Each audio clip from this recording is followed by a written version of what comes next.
Korea जिले में पटना थाना क्षेत्र के महादेवपारा में पत्नी की नृशंस हत्या के मामले में पुलिस ने आरोपी पति को गिरफ्तार कर लिया है। आरोपी पति ने चरित्र शंका के चलते अपनी ही पत्नी की बेरहमी से पीटकर हत्या कर दी थी। मामले की जांच के बाद पुलिस ने आरोपी के खिलाफ केस दर्ज कर सलाखों के पीछे भेज दिया है। पटना थाना क्षेत्र के महादेवपारा निवासी आरोपी विशाल सिंह अपनी पत्नी के ऊपर चरित्र शंका करता था। पुलिस की पूछताछ के दौरान आरोपी ने बताया कि उसकी पत्नी मिलने के लिए नहीं आती थी, वह उसे बार बार मिलने के लिए बोलता था, जिससे वह गुस्से में लड़ाई झगड़ा करती थी। जिसके बाद उसने एक दिन आधी रात को पत्नी सुनीता के पहने हुए साड़ी से ही उसका गला दबा दिया। इसके बाद पास में पड़े लोहे के रेती से उसके माथे पर वार किया। वार इतना जोरदार था कि पत्नी सुनीता वहीं पर बेहोश होकर गिर पड़ी, जिसके कारण उसकी मौके पर ही मौत हो गई।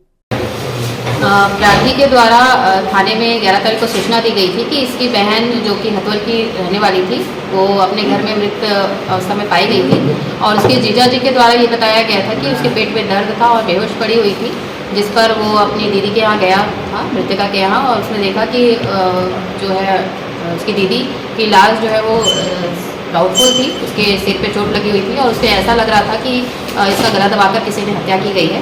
इसकी सूचना उसने थाना पटना में दी। थाना प्रभारी पटना के द्वारा इसमें त्वरित गंभीरता से कार्रवाई करते हुए तुरंत घटनास्थल का मुआयना किया, आसपास के लोगों से पूछताछ की और इसकी जानकारी वरिष्ठ अधिकारियों को दी गई।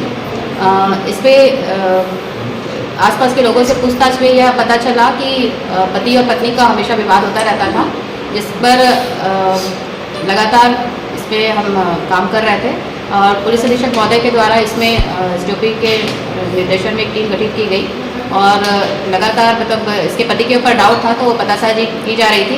घटना दिनांक से पति जो है वो फरार था और कल पति को फरार था, उसे पकड़ा गया है और उसे पूछताछ की गई तो उसने ये बताया कि मृतिका का किसी से अवैध संबंध था, जिसके कारण वो हमेशा लड़ाई झगड़ा दोनों के बीच होता रहता था और इसी के कारण उसने अपनी बीवी की गला दबाकर हत्या कर दी थी। इसके इस इकबाले कथन से उसका पुलिस गिरफ्तार किया गया और उसे रिमांड पर आज न्यायालय भेजा गया।